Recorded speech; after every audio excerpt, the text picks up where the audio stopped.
que la Biblia plantea respecto a la salvación, ¿sí? Entonces, hermanos, si estamos ahí, si pueden dar la siguiente. Hoy vamos a hablar acerca de la fe. La fe como el único medio por el cual nosotros podemos ser salvos. ¿Sale? Ustedes recuerdan Efesios, ¿qué? 2:8-9, que por gracia son salvos por medio de la fe. Y esto no es de ustedes, sino que es un don de Dios. No por obras, para que nadie se gloríe, para que nadie se jacte de que ha hecho algo por esto, ¿va? Así que hoy vamos a ver esta doctrina importante que es la fe. Recuerden, estamos basándonos en aquellas doctrinas que resultaron y emanaron de la Reforma Protestante.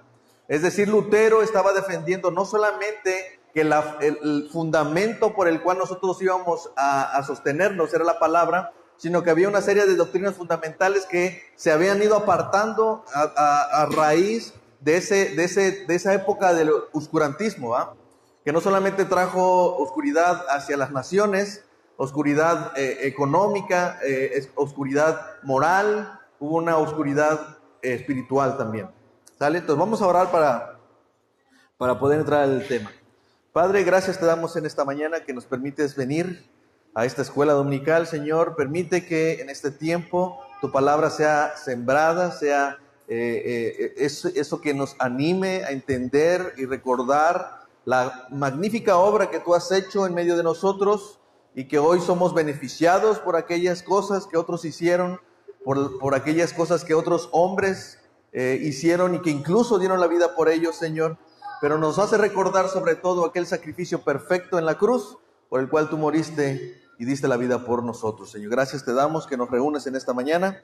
Permíteme ser claro, Señor, permíteme y ayúdame a usar las palabras correctas, Señor. Te lo pedimos en el nombre de Jesús. Amén. Gracias. Ok. Entonces, ¿qué es la fe? ¿Por qué? Porque es solamente la fe. Nosotros creemos que una de las doctrinas fundamentales de la Reforma Protestante, o lo que se defendía, era esto, volver a la fe únicamente. ¿Por qué? Porque la Iglesia Católica Romana lo que hacía es que eran la fe más las obras de justicia, más las obras de la ley, ¿sí?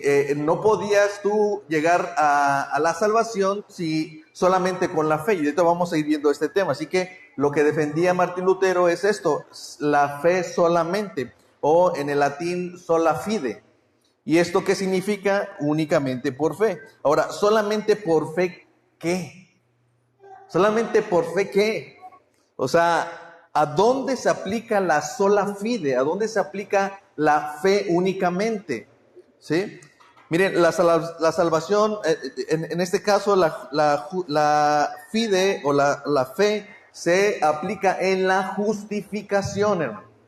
Sí, al final el tema central es la salvación, pero necesitamos entender que la fe se aplica directamente en un tema que requerimos para poder llegar a la salvación, y es la justificación, ¿sí? Entonces, la salvación solo puede ser recibida cuando ponemos nuestra fe en aquel que murió por nosotros, excluyendo las posibilidades de que nuestras obras puedan contribuir a esta salvación, como ya les decía Efesios 2:8-9, ¿verdad? Entonces, esa es la fe.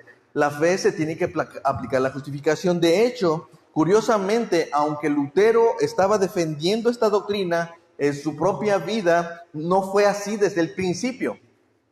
O sea, esta es algo que resulta de haber leído Romanos, pero al principio Lutero no estaba tan convencido de esto, no lo sabía, no lo entendía. Así que curiosamente él lo defendió en la Reforma, pero al principio no fue así con él. De hecho, Lutero entendía que Cristo había hecho su parte en la cruz, pero que él tenía que hacer la otra parte con sus obras de justicia. Entonces, ahí estamos hablando de un tema de sinergia. Ustedes saben que la sinergia es cooperar, hacer algo para que se logre llevar a cabo otra cosa. No es simplemente por algo en automático, yo tengo que participar. Entonces, ahorita vamos a hablar un poco más de esto, pero entonces Lutero decía, bueno, ya Cristo, entiendo que hizo algo, una obra en la cruz para la cual yo puedo ser salvo, yo creo en Jesucristo. Sin embargo, el tema por el cual Lutero estaba aterrado era por el tema de la justificación. ¿Por qué? Porque había un tema con él que era la condenación.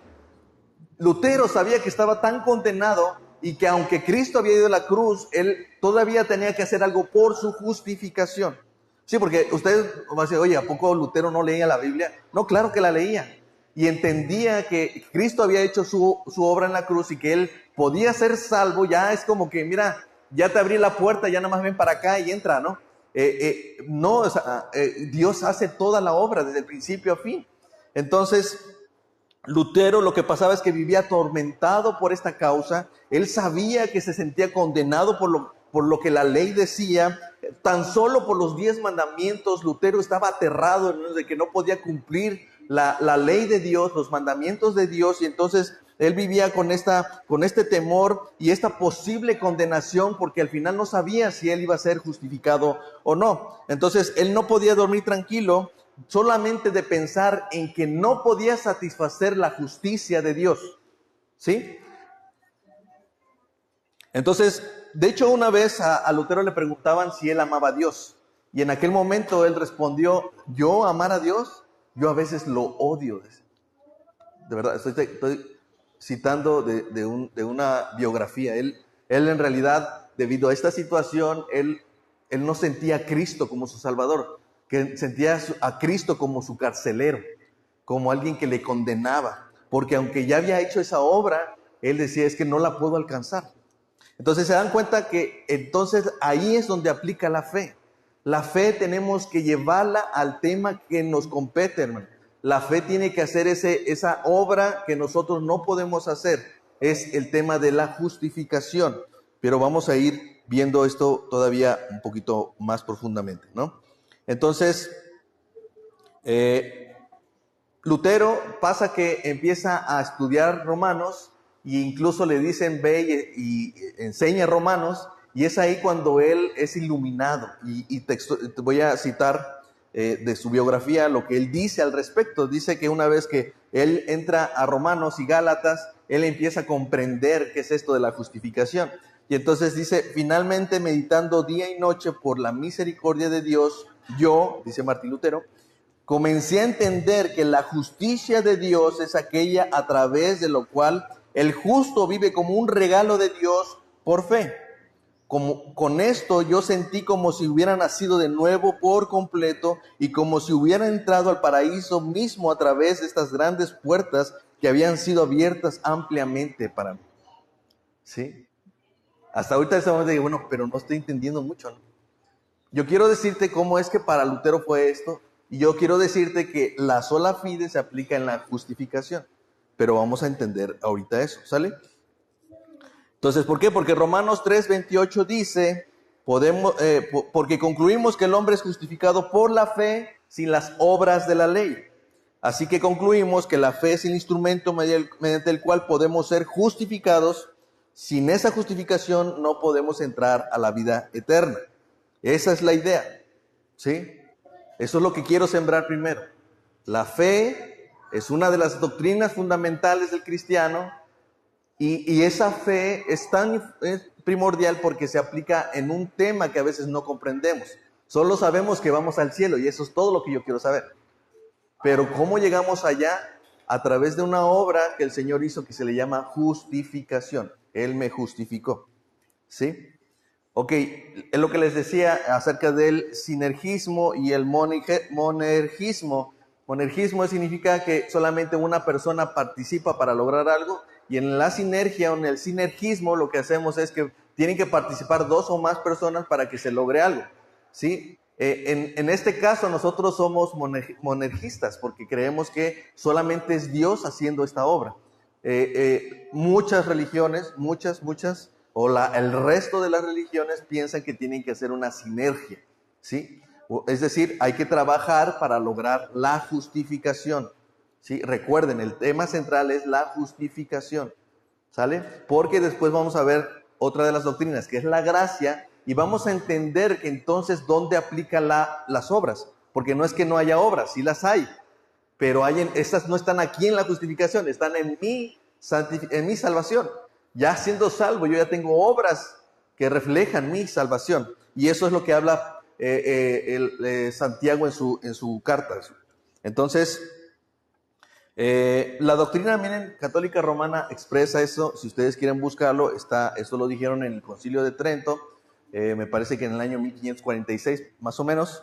Y ahí están dos cánones que ellos expusieron, para que vean cómo es que ellos dicen no es posible hacerlo solamente que sea por fe, o que solamente Dios esté actuando en esta justificación, sino que tiene que haber una sinergia. Y entonces dicen esto, cito textualmente: si alguno dijera que el pecador se justifica con solo la fe, entendiendo que no se requiere otra cosa alguna que coopere a conseguir la gracia de la justificación, y ahí está la contradicción, ¿no? La gracia de la justificación, cuando la gracia es un regalo, ¿no? Y que de ningún modo es necesario que se prepare y disponga con el movimiento de su voluntad, sea excomulgado. Es decir, cualquiera persona que piense en que no coopera, no hay algo que coopere, entonces hay que ser excomulgado. Eso es una herejía para ellos. El canon número 14 dice: si alguno dijera que el hombre queda absuelto de los pecados y se justifica precisamente porque cree con certidumbre que está absuelto y justificado, o que ninguno lo está verdaderamente, sino que el que cree que lo está, y que con solo esta creencia queda perfectamente la absolución y la justificación, también sea excomulgado. Es decir, dice, no, espérame, aunque estés seguro de que esto ya pasó y estás siendo justificado y crees que fuiste justificado, te me vas a esperar porque aquí no funciona así, ¿sale? Entonces, no lo digo yo, pueden checar, están allí, es el Concilio de Trento, y ahí están esos cánones, ¿sale? Entonces vemos que hay una oposición a la única. Eso es lo que estaba viviendo Lutero. Ese era el contexto y sigue siendo el contexto a día de hoy. Pero ese es el contexto en el que Lutero dice, no, es que esto no es así. La persona es justificado solamente por la fe. Y vemos muchos textos acerca de ello. Entonces, ahora, aquí la pregunta es, ¿cómo es que yo logro ser justificado? Y ahí es donde viene la diferencia entre lo que Lutero estaba debatiendo con la Iglesia Católica Romana, que era la justificación por infusión versus la justificación por imputación. ¿Sale? Yo sé que hay algunos términos que van a decir, no, oye, esto no lo había escuchado. Sean pacientes, al final todo esto es bíblico, pero son términos que debemos entender y que debemos asimilar con este movimiento de la Reforma, ¿sale? De hecho, por ejemplo, parte de la controversia del siglo XVI es cómo debía ocurrir la justificación. La Iglesia Romana estableció como instrumento de justificación el sacramento del bautismo, por eso es infusión.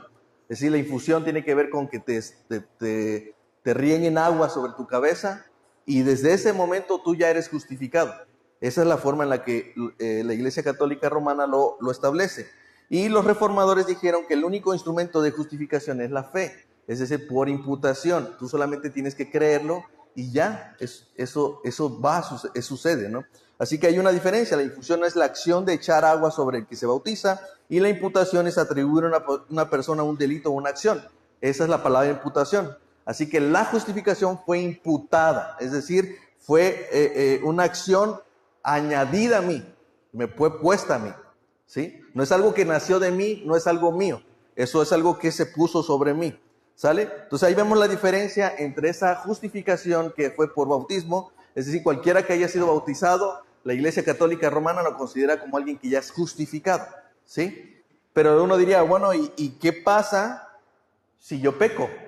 Bueno, la Iglesia Católica definió o hizo una ruta por la cual tú vas a volver a ser justificado. Es decir, pierdes la justificación, pero la puedes volver a tomar a través de la penitencia. ¿Sale? Entonces, las personas recibían en la infancia por infusión la gracia salvadora y se mantienen en un estado de gracia hasta la adultez. Es decir, mientras seas niño eres infante, eres inocente, pero una vez que llegues a la adultez, ¿sí? Es muy común que cometas muchos pecados allí, y entonces ahí es donde tú puedes perder la justificación. Entonces, ese estado de justificación la tienes desde que eres bautizado hasta que llegas adulto y cometes el primer pecado consciente, fragante, ¿sí? Entonces, para ellos, un pecado que sea mortal o venial era lo que quitaba esa justificación cuando eras adulto, Entonces, ¿cuáles eran esas características de ese pecado? O sea, ¿cómo yo podría saber que mi pecado fue capital o venial? Bueno, si cumplía con estas características. Advertencia perfecta por parte del entendimiento, es decir, nosotros tendríamos que tener claro y preciso que lo que hicimos era un pecado. O sea, para ellos decía, bueno, es probable que como adulto tú hayas cometido un pecado, pero ni siquiera sabías que era un pecado. Eso está muy difícil, pero lo que ellos estaban diciendo es, si tú lo hiciste con plena conciencia, entonces tú estás advertido de manera perfecta. No hay nada en la que tú puedas decir, no, yo no tenía conocimiento. Entonces, hay un entendimiento del pecado que cometiste. Así que ahí está la advertencia perfecta, ¿no? No hay pecado mortal sin conocimiento. Para ellos es así. Si una persona actúa por ignorancia, es decir, que no podía salir de ella de ninguna manera razonable, no podía dejar de pecar porque le impedía alguna otra acción, entonces él no era culpable de su pecado.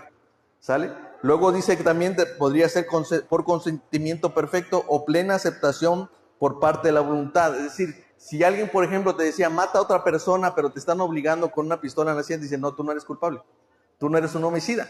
¿Sale? No, ¿por qué? Porque tú estás siendo obligado a cometer, entonces no es pecado capital, aunque el pecado sea capital. ¿Sí? Y otra es en materia grave prohibida por Dios, es decir, aquellos pecados escandalosos, aquellos que no tenían ya una manera en la que uno dijera, no, pues ni era consciente y fuiste obligado a, como el homicidio, el adulterio, etcétera, ¿no? Había muchos pecados escandalosos que si los cometías, entonces tú ya eras un pecador que había perdido la justificación, tú ya no eras justo delante de Dios para la Iglesia Católica Romana. Y entonces, ¿cómo se le hacía? Bueno, en el Concilio de Trento declara, como medio para la recuperación de la gracia y la justicia, la penitencia ha sido necesaria en todos los tiempos para aquellos que han desnudado sus almas con cualquier pecado mortal. Eso es lo que dice el Concilio de Trento de 1551, miren, ahí está. Eso es lo que declara, ¿sí? Ellos dicen a lo que esto se le llama, o le llamaban también, la segunda tabla de justificación. Es decir, que si cometían algún pecado capital, perdían la justificación, y la manera de renovar esa justificación es ir delante de un sacerdote a que hiciera penitencia. ¿Sí? ¿Qué es la penitencia? ¿Sí? Esto es el sacramento de la penitencia según la Iglesia Católica Romana, incluye la confesión sacramental, la absolución sacerdotal y las obras de santificación. En el Concilio de Trento declara que Cristo dejó a los sacerdotes, sus propios vicarios, como jueces, ¿sí? Sobre quienes todos los crímenes mortales que los creyentes puedan caer deban ser revelados para que, de acuerdo con el poder de las llaves, puedan pronunciar una sentencia de perdón o retención de pecados. Es decir, el mismo concilio determina que el sacerdote, venían a él, le confesaban su pecado mortal, él les decía, ahí había la confesión sacramental, ¿sí se acuerdan? Es en el confesionario, no estoy hablando de Big Brother, entraban al confesionario y empezaban a decir todos sus pecados mortales, y entonces había ahí la confesión sacramental. Después el sacerdote iba a hacer la absolución sacerdotal, es decir, si él veía que no tenías injerencia en el pecado mortal, él te decía, ¿sabes qué? Estás absuelto de tus pecados, nada más échate ahí una penitencia, que es las obras de santificación que les llamaban ellos. Es decir, échate 2 Padres Nuestros, 3 Ave Marías, etcétera, ¿no? Ellos determinaban lo que tenía que hacer. Entonces, esa es la absolución sacerdotal. Él determinaba si se le mantenían sus pecados o eran absueltos de sus pecados, ¿sí? Entonces, ¿hasta ahí estamos bien, hermanos? Yo sé que todo esto es histórico, esto es más que nada un asunto de explicar por qué Lutero estaba diciendo regresemos a la doctrina fundamental de la fe. ¿Por qué? Porque aquí había un problema, ¿sí? Básicamente, si el sacerdote estaba de buenas y te decía, pues te mandaba pues con unos 5 Ave Marías, 2 Padres Nuestros, ¿no?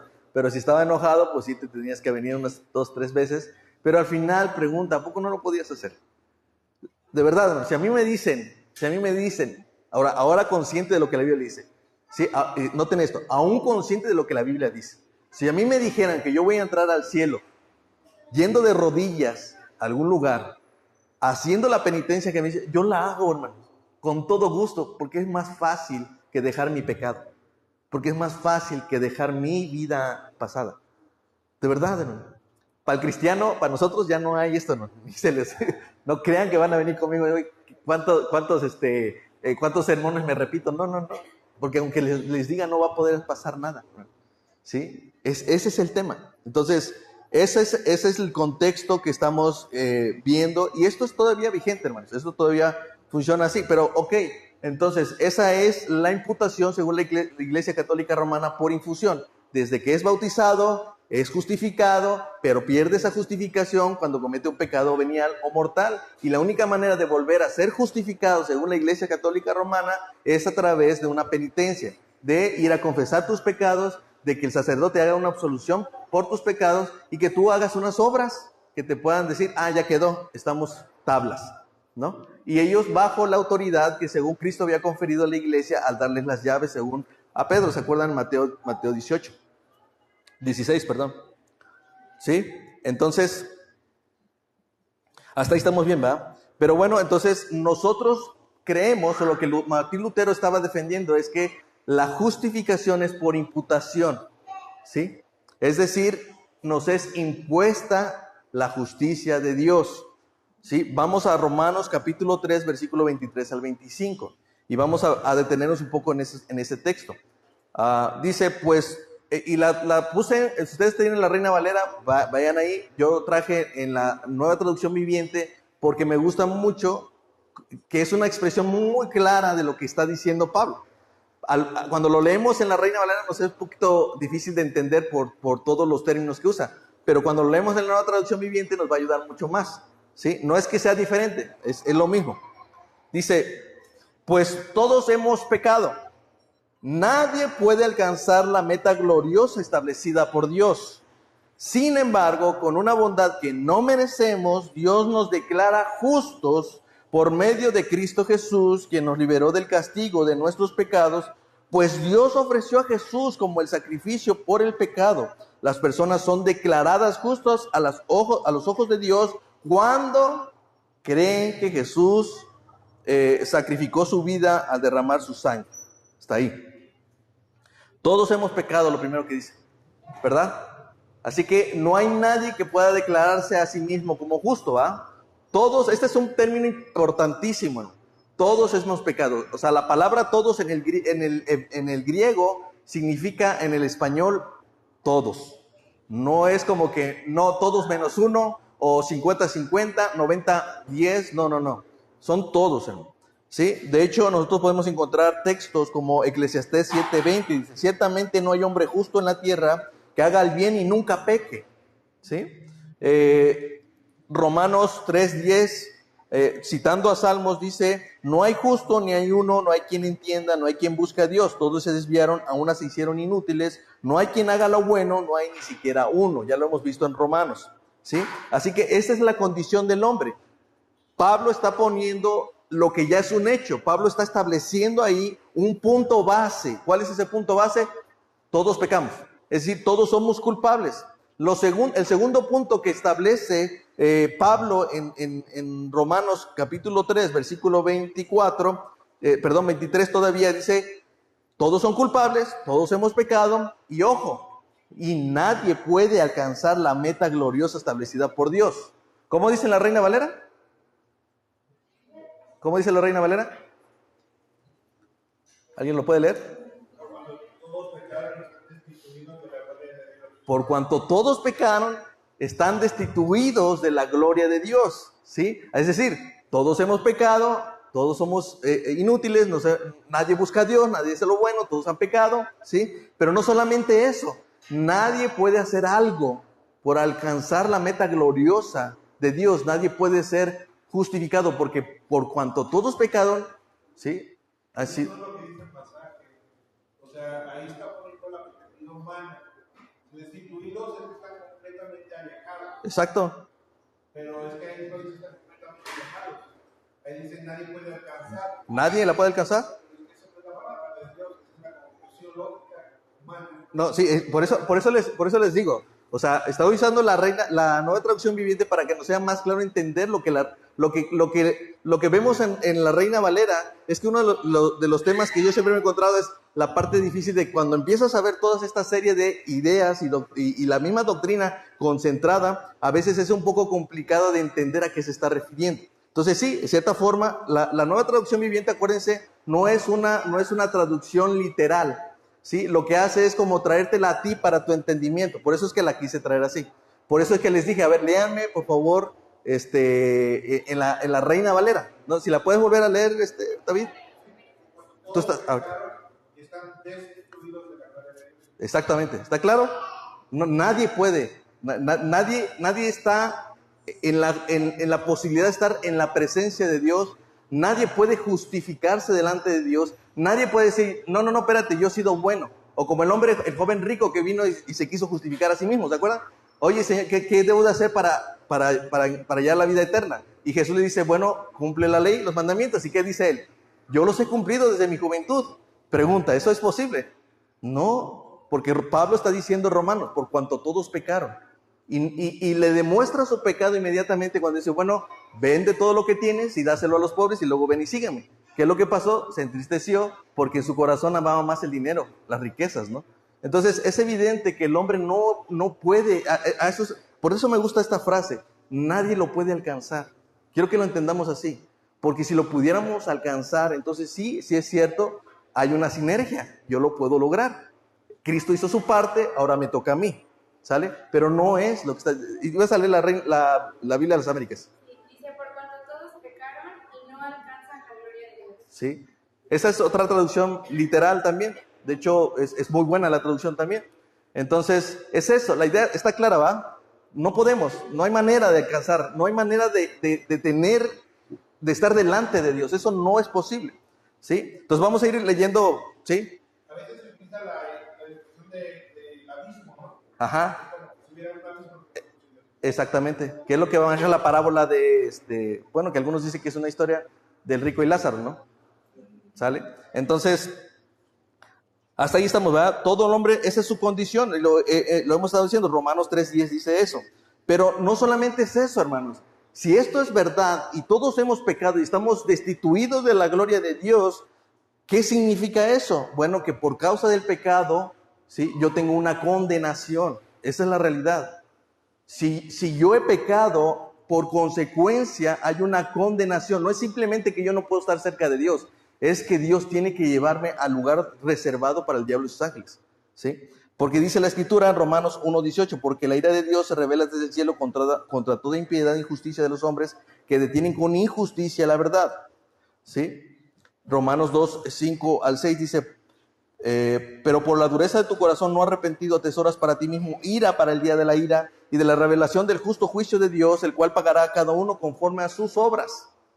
¿Se dan cuenta? No es simplemente que, bueno, no cumplir la justicia de Dios, es que hay una condenación a raíz de esto, ¿sí? La ira de Dios está sobre el pecador todos los días. Entonces, eso es, aunque estamos conscientes de eso, no podemos hacer nada para salvarnos. Nadie puede alcanzar, nadie puede llegar a esta meta, nadie puede justificarse a sí mismo. No hay nadie que pueda hacer nada. Esa es la idea que se quiere establecer aquí, ¿sí? ¿A poco no preferimos la de la penitencia? Sinceramente, si a mí me dicen, y a poco Lutero dice, oye Lutero, ¿por qué estás defendiendo esto si no nos conviene? Bueno, no es que no nos conviene, eso es lo que la Biblia dice. Y eso es lo que la gente debe de entender. La gente debe saber, porque si no estamos sumidos en la mentira y al final es como que cuando llegue delante de Dios no van a poder decir, es que mi sacerdote me dijo, no, es que tú no quisiste ir a la Biblia a leer, porque esto estaba allí, o sea, mi carta te la dejé, mi libro te los dejé para que tú los leyeras. Entonces, esa es la idea. Entonces, hasta este momento vemos que Pablo está dejando una premisa. Todos han pecado, por cuanto todos pecaron, están destituidos de la gloria de Dios. Nadie puede acceder a Dios. ¿Sale? Sin embargo, vuelvo a decir, es la traducción viviente. Sin embargo, con una bondad que no merecemos, es decir, por gracia, Dios nos declara justos por medio de Cristo Jesús. Esta frase trae tanta esperanza, ¿no? Esa es como la buena noticia después de la mala noticia. ¿Cuál fue la mala noticia? Nadie puede estar justificado, nadie lo puede lograr, nadie puede ser absolutamente nada. Y entonces dice, sin embargo, bueno, la Reina Valera o la Biblia, ¿qué dice? En el versículo 24. Dice, todos son justificados gratuitamente por su gracia, por medio de la redención que es en Cristo Jesús. ¿Sí? Entonces ahí está la esperanza. Sí, es cierto, por cuanto todos pecaron están destituidos de la gloria de Dios, pero Dios nos justifica. Eso es impresionante. En la Nueva Traducción dice, sin embargo, con una bondad que no merecemos, Dios nos declara justos por medio de Cristo Jesús. ¿Qué es la justificación entonces? ¿Qué es la justificación? En el antiguo sistema judicial romano es declarar justo. Por eso es que me gusta la Nueva Traducción Viviente en este sentido. ¿Por qué? Porque ¿qué es la justificación? Me declararon justo. Noten, no está diciendo que eres justo. En ningún momento está diciendo, tú no pecaste, tú no eres pecador, tú no hiciste nada, tú eres un niño bueno. No. Él está diciendo que te declararon algo que no eres. ¿Y eso quién lo declara? Dios. Dios. Entonces, Él es el que dice que nos declara justo, pero por medio de Cristo. Esa es la forma. La justificación representa la determinación para mover al culpable de toda condena y justificarlo, incluyendo el retiro completo de los cargos en su contra. Noten ahí, dice, nos liberó del castigo de nuestros pecados. Las personas son declaradas justas a los ojos de Dios. Pregunta, ¿cuándo son declarados justos? Cuando creen. Ahí está la fe. ¿Cuándo se me aplica la justificación? Por la fe. Eso es lo que Lutero estaba diciendo. ¿Dónde se aplica entonces la fe? La sola fide. En la justificación, porque Él quiere que nosotros seamos justificados. Y esto no se va a aplicar a nuestra vida, no se va a imputar a nuestra vida, si no es a través de la fe. ¿Quién lo logró por mí? Cristo en la cruz. Porque yo no podía hacer nada. Así que sí hay una obra. No son mis obras, pero sí son las obras de Cristo en la cruz. Y entonces Él me justifica y eso se va a imputar, se va a aplicar no por el bautismo, sino por la fe. ¿Así de simple?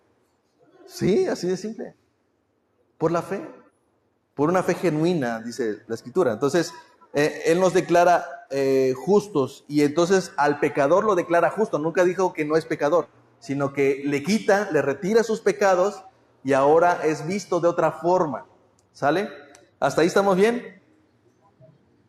Entonces, cuando vemos en la Biblia que llama a sus santos, en el Antiguo Testamento sobre todo, les llama, ¿se han dado cuenta que les llama justos?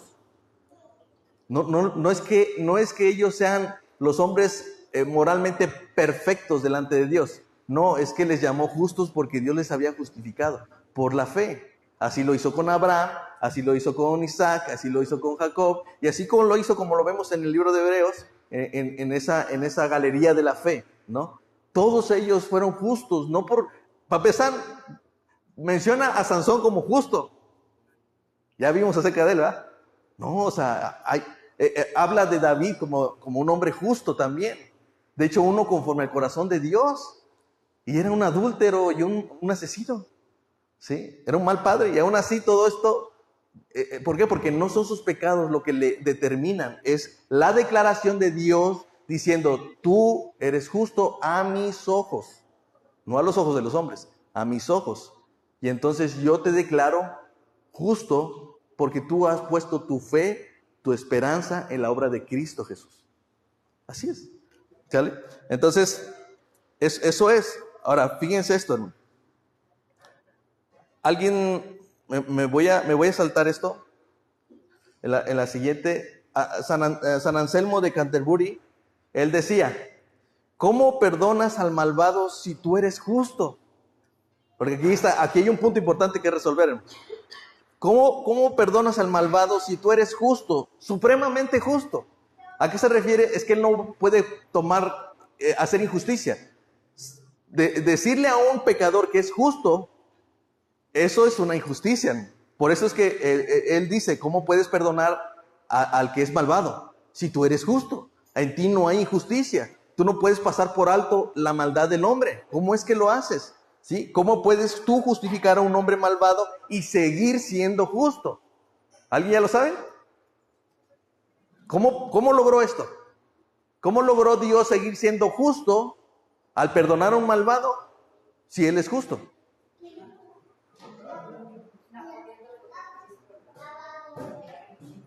poniendo la injusticia en Cristo. Exactamente, ¿sí? O sea, alguien tenía que pagar, hermano. No es a pensar que nadie pagó. Alguien pagó por tus pecados. ¿Sí? Así que no, por eso es que dice Dios, ahí lo vamos a regresar. Dice, en versículo 25, la parte B, este sacrificio muestra que Dios actuó con justicia. O sea, está hablando de Cristo, el sacrificio de Cristo, y dice que allí mismo, en ese sacrificio, se mostró la justicia de Dios. ¿Quieres ver que Dios fue justo? Ve la cruz. ¿Sí? Porque miren, una cosa es pensar que vea delante de Dios y que Él te diga borrón y cuenta nueva. No puede hacerlo. Sí, para ti así sientes que fue, porque tú no tuviste que hacer absolutamente nada, pero sí costó la sangre preciosa de Cristo.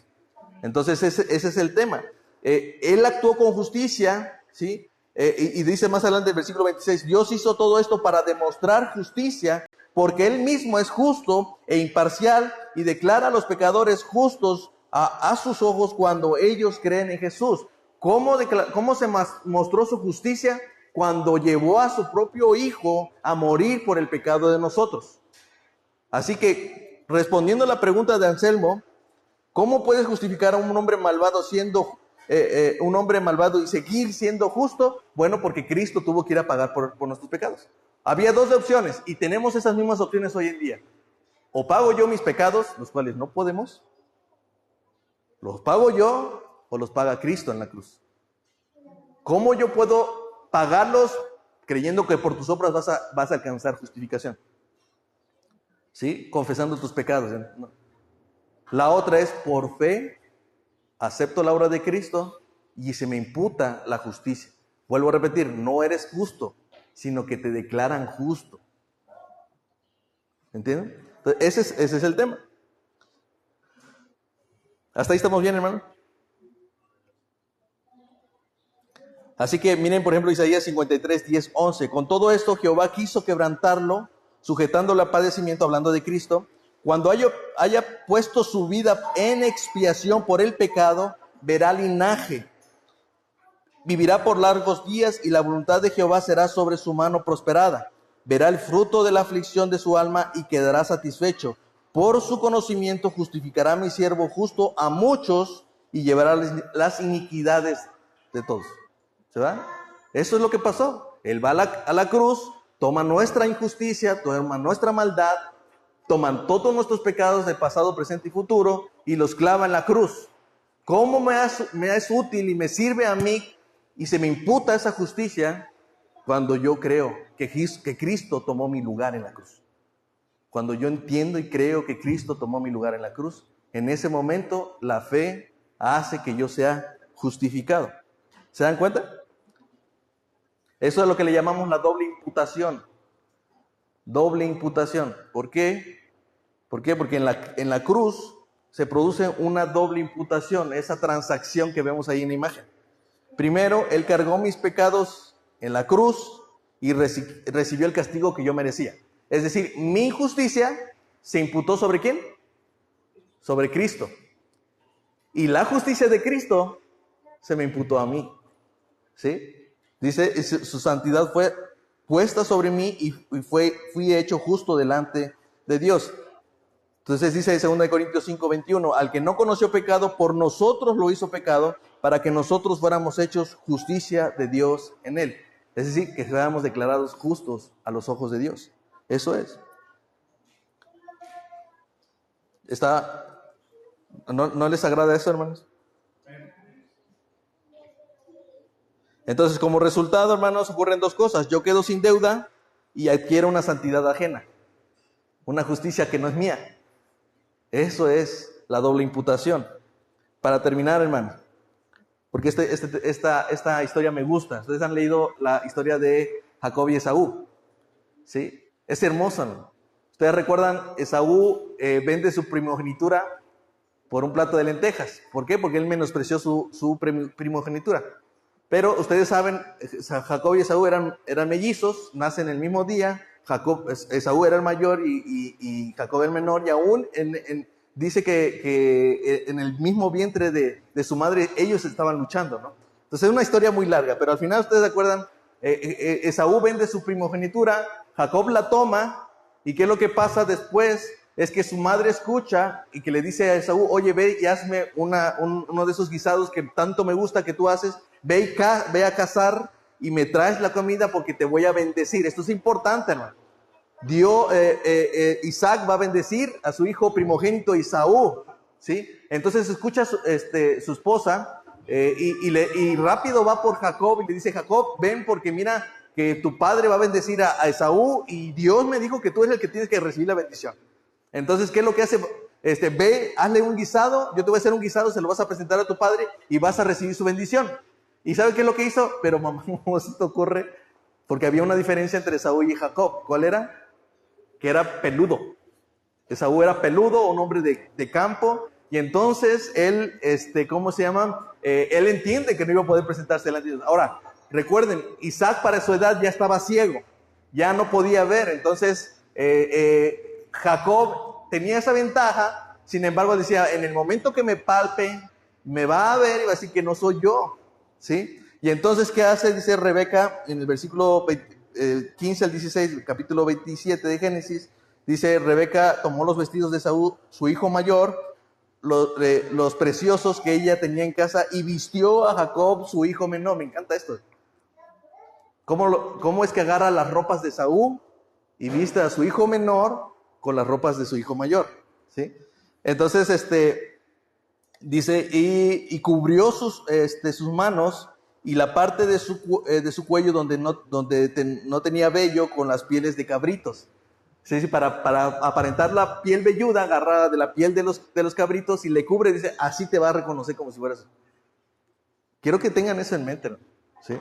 Porque eso es lo que Dios hizo con nosotros. Dice después, Jacob se presenta a su padre y mira lo que pasa. Dice, y se acercó Jacob a su padre Isaac, quien le palpó, primer punto, le palpó, porque quería ver si era su hijo Esaú, y dijo, la voz es la voz de Jacob, pero las manos de Esaú. ¿Sí? Y luego le pregunta, ¿eres tú mi hijo Esaú? Ahí es donde yo creo que si Jacob hubiera, pero miren lo que responde, yo soy. Y le dijo Isaac a su padre, acércate ahora y bésame, hijo mío. Y Jacob se acercó y le besó, y olió Isaac el olor de sus vestidos y le bendijo. ¿Sí? ¿Se dan cuenta? Lo palpó, lo oyó y ¿cómo se llama? Y lo olió. ¿Sí? Eso es lo que hizo Isaac. Ahora, ¿por qué les toco este texto, hermanos? Porque eso es lo que pasó.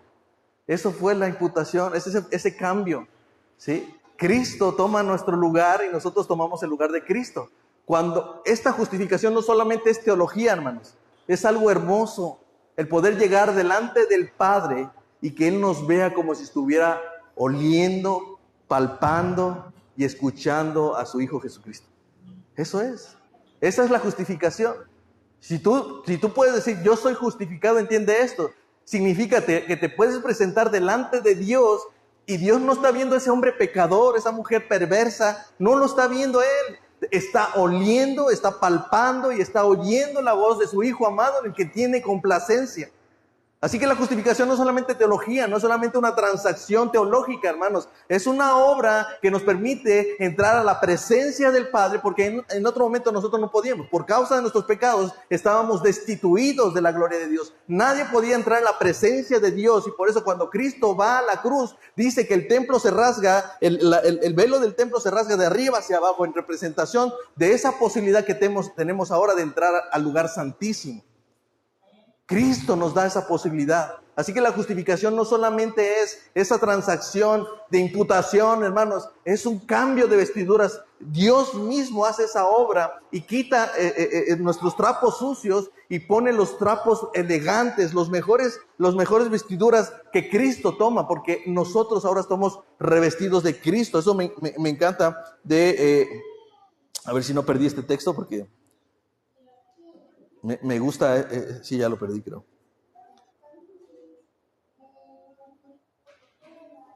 Lo perdí, pero ustedes saben, dice el texto que somos revestidos de Cristo, ¿ah? Cuando nosotros creemos en Él, estamos revestidos de Cristo. Eso es lo que Dios hace, hermanos, ¿sí? Y me gusta lo que dice Esaú al final. Génesis 27, 36 dice, y Esaú respondió, bien llamaron su nombre a Jacob.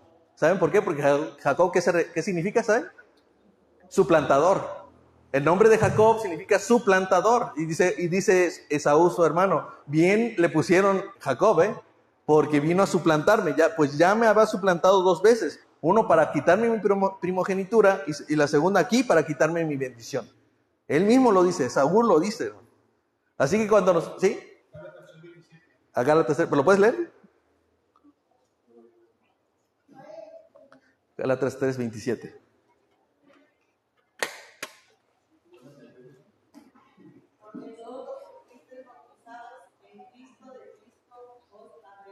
Amén.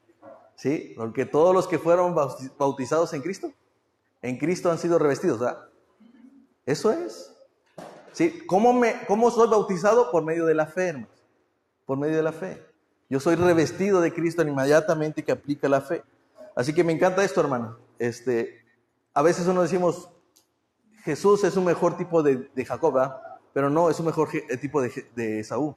Él fue un mejor primogénito.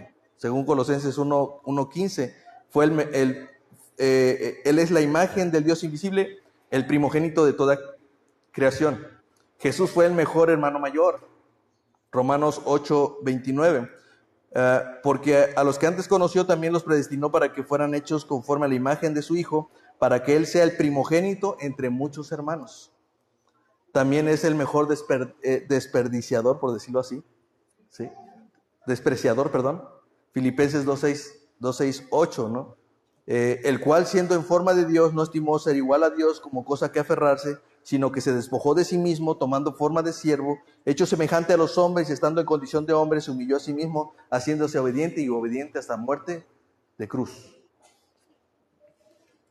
Por eso el texto dice, el mayor debería servir al menor. Cristo, siendo el mayor, viene a servir a los menores de todos. Esa es la justificación. Por eso la defendía Lutero, ¿no? Y por eso la debemos de defender nosotros, porque no es cualquier cosa, es el medio por el cual el Señor nos justifica. Sin justificación, yo sigo en condenación y no puedo estar en la presencia de Dios. Pero cuando yo soy justificado, es decir, el Señor me pone las ropas de Cristo, olemos a Cristo y nos oye y es la voz de su amado, hermanos, en ese momento yo tengo entrada por Cristo, por la fe únicamente. No tengo que añadirle nada más. Oye, pero si me das chance de hacer algo más, ¿para qué? Si ya Cristo lo hizo todo. Él dijo, consumado es, en la cruz. Amén. Eso es la justificación, hermano. Y por eso es la fe únicamente. Por eso Lutero defendía la fe únicamente. Porque la fe es lo único que necesitamos para ser justificados. Y todos queremos ser justificados, ¿verdad? Todos queremos oler a Cristo. Todos queremos que Dios oiga a su Hijo amado. Y queremos estar revestidos de Cristo, ¿verdad? Amén. Bueno, pues vamos a orar, hermanos. Bendito Padre, te damos gracias por esta mañana, que tú nos permites tomar esta clase, Señor. Bendice a tu pueblo. Gracias por habernos declarado justos, no porque lo seamos, sino porque tú has hecho una obra que nos permite, Señor, ser declarados justos, por la fe únicamente.